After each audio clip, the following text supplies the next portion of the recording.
I'm Louie, And I'm Nancy. and welcome to the Mystery Mart. Today we're going to be talking about flying paintings and possessed babies. Okay, here's what happened about almost 2 years ago. It was the middle of the night, I was sleeping, and it was around 3 o'clock from what I remember. I'm not sure, but I believe I woke up, but I couldn't move. It was like a sleep paralysis, if you know what that is. And I couldn't move for about, 5 minutes or so. Then all of a sudden, a painting that was hanging on the wall of my room during that time, it just flew to the other side of the room somehow. I don't know what happened, but a few seconds after that, I was able to move.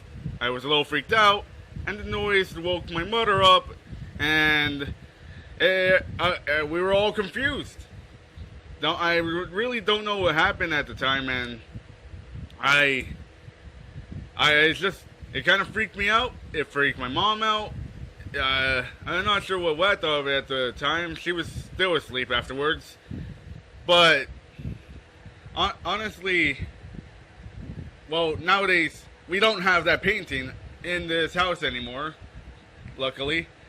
But it was quite freaky, and it was really freaky considering that the painting had angels on it and some lady in robes and all that like biblical type of stuff. It was a scary thing that happened to me, and I'm not sure like if there's a reason for it. I know it happened before my dad died, so I don't know like if that was like some sort of weird premonition. But stuff like that happens in the house, and now after 2 years or so, I'm kind of used to it. But at the time, it freaked me out. What's your thoughts, Weta? First of all, Louis said our mom and Weta, and the person he was calling Weta is me. That's my nickname. He kind of forgot to say that. And also, it did happen after our dad died, because I distinctly remember when they did tell me the story of what happened. I was going to go run some errands that day and pay off some bills, and I asked Louis if he wanted to go with me so he could get away from the house, and he said no, that he'll just deal with it, and because he wanted to be on his computer. And so that's how I know that it was after my dad passed away, because that's when I had to get my license. To be honest, I don't have the best memory. He really doesn't. He just, it's ridiculous.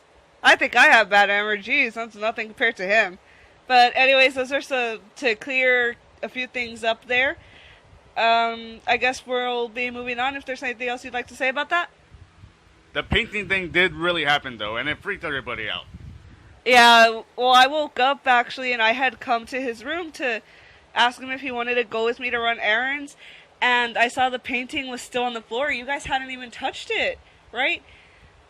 And so I went over, and I was like, what happened to the painting? Because the painting was big. It was, like, extremely huge. It was from, like, your feet to your knees, pretty much, if you're a taller person. And so I looked into his room to talk to him, and I noticed the painting was gone, because you see that thing as soon as you walk in the door. And I asked him, hey, what happened? Where is it? And he points to, like, the other side of the room, and it's, like, crashed and cracked. Like, the pieces of plastic that were framing it were all broken and all over the place. And I was like, what happened? Well, did you get mad or something? And he was like, no, it flew off the wall last night. I'm like, what the hell? When did this happen? And he's like, oh, you slept through the whole thing. And I was like, yeah, I could see that happening. And I was really scared for him. And, like, I felt bad because I had to go run errands. And I was like, Louis, do you want to go with me to the store and stuff? Because I'm going to be gone for a while. And he's like, I bet through worse. I just want to talk on my forum, and I'm like, are you freaking kidding me? A huge painting in your room just flew across the room, and you'd rather be on your computer than get away from this creepy ass house? As long as it doesn't kill me, I'm fine. You know, if this is a TV show, that'd be foreshadowing. But it's real life. Alright. Anyway, so that's what happened about that. That's our story about the painting. I think we're gonna have to start writing this stuff down so we don't repeat our stories. And so we'll move on to the possessed baby part because I bet you're all wondering about that. This is actually a story my dad told me when, like, he's told me this story since I was like 5. He basically used to tell me all the scary stories when I was 5. They were like my bedtime stories. And like there was this thing, well, before I get to the possessed baby part, my dad was like really weird. He was like very into like the demonic stuff, like not into it, but he got wrangled into it, I guess, and he would talk about it a lot, witchcraft, but not like the good witchcraft. He would talk about like the weird kind and the devil. And my dad, every time he would draw something, it was the devil in a cowboy hat and boots. That's all he could fucking draw. Like, and it would be the same drawing. And I remember this because when Louie and I were really little, my dad would let us paint and draw on the walls because we all pretty much lived in the same room except for my dad, and he would let us paint on the walls, and my dad drew, the devil guy on the wall, and my mom got kind of pissed off. And then so I would remember whenever I would ask him to draw, that would be the same little demonic creature. And then up until when he passed away, like a few weeks before, we were at the laundromat and asked him to draw a picture for me, and he said, well, I'm going to draw the only thing I know how to draw, and he drew that thing. I really wish I had gotten a picture of it, guys. It was so creepy. And so I think I can recreate it actually. But anyways. Huh? I know exactly what it looks like. Don't tell me. Because I'm going to have to be home alone later because I got to take Louie to work in a bit. And it's going to be really creepy around here. Not going to lie, I'm a little freaked out talking about this stuff. So you guys better appreciate this. So back to the possessed baby part. When I was a year old, this story isn't about me. It's about Louie. But when I was a year old, my dad's father passed away, and we all went to Mexico. And my dad and my grandpa did not get along. Like, my grandpa was a very, very bad man. My dad was a very, very bad man also, but not as bad as his dad. And he sort of, like, respected him in a way. And they went over there, and my dad told my grandfather that he could possess him so he could bring him to America because he had never been here. But that's a story for a different time about my dad's possession.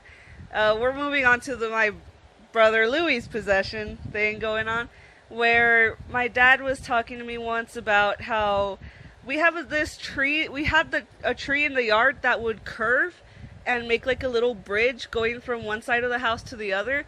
And my dad would take Louie and I out there to go play in the yard, and my dad had Louie on top of the tree sitting there when I was inside with my mom. And he was talking to Louie, and Louie was about 1.5 years old maybe by this time. And my dad said that he was just hanging out with them, and then my brother Louie, just a deep growling voice that sounded like my grandfather, came out and started speaking to my dad.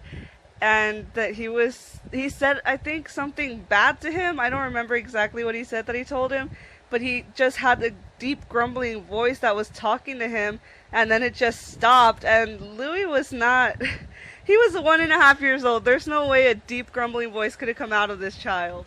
I still don't know how to use normal Spanish.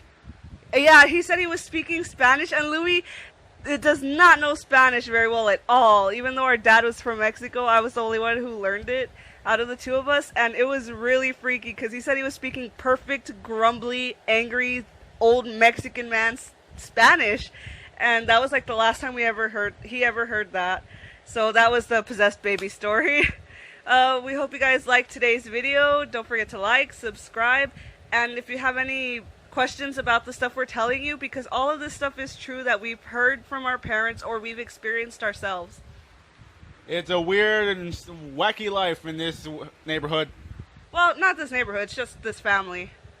I don't know why he said this neighborhood. Nothing weird happens here. What about that weird little shrine thing? Well, that's for another time, Louie. That's for another time.